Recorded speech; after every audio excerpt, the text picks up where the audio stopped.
Something we don't talk about too much is the grieving process. And of course, it's not really a fun topic. It could be really hard on you if you've lost a parent. It can be really hard on you if you've lost a spouse. It can be harder on some people in the family than others. And a lot of times, even if we're going through a grieving process ourselves, we're kind of thrown into a situation that we're supporting others. And so grieving is a tricky deal, and everybody grieves kind of differently. There's no right or wrong way to grieve. I mean, you have 5 stages of grief, but the window of time that it takes one person versus another is drastic.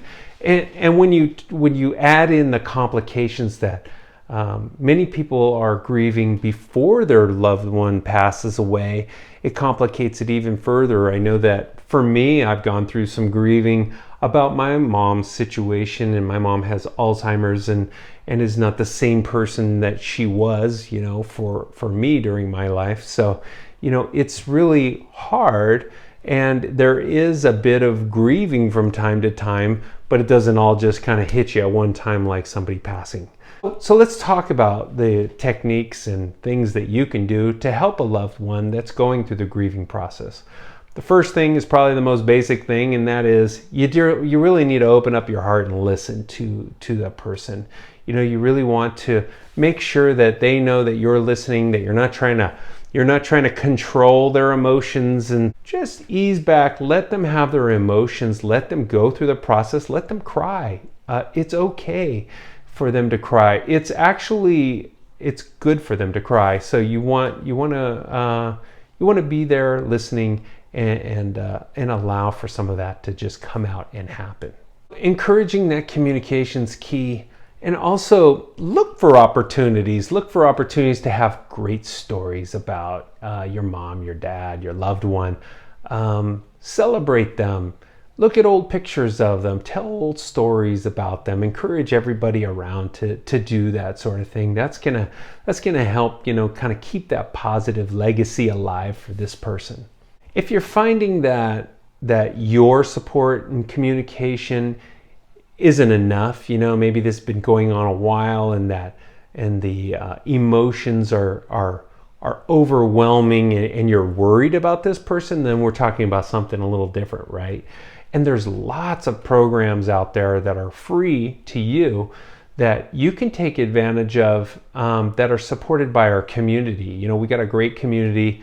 There's lots of hospice that provide support groups. There's therapists. There's just really good people out there that have been through this process that can help you with it. Another thing you can do is, some people's love language is getting help around the house, so one thing that you can do is take out the garbage, or you can run errands, go to the store for that person, take that person to the store, cook up a nice breakfast or lunch or dinner for that person. One thing that you want to do is you really do want to encourage activity.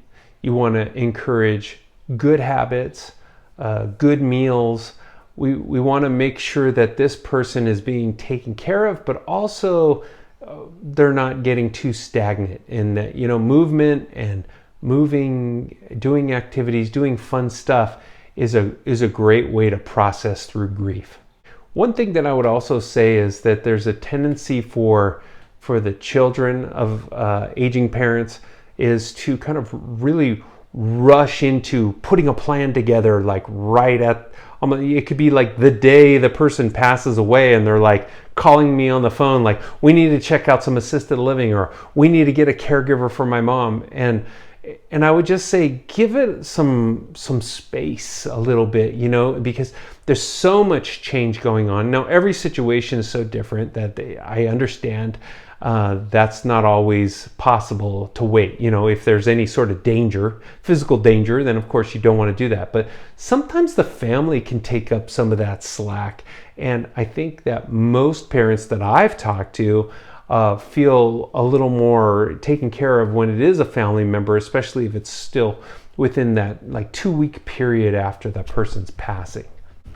And then lastly, I would just say that, we all do such a great job when the crisis is going on. We're often very good at being there for people. giving our condolences afterwards, maybe making them a meal.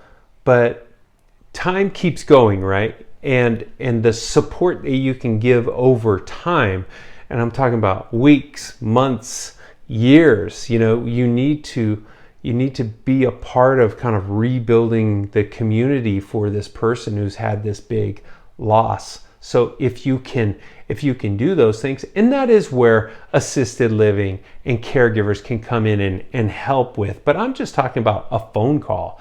I'm talking about a comment on social media, or a FaceTime call, if they're capable of doing these things, right? So if you can do those things, that's going to go a very, very long way to help support that grieving process, because chances are that grieving process is going to go on a very long time. Some people never get over it, and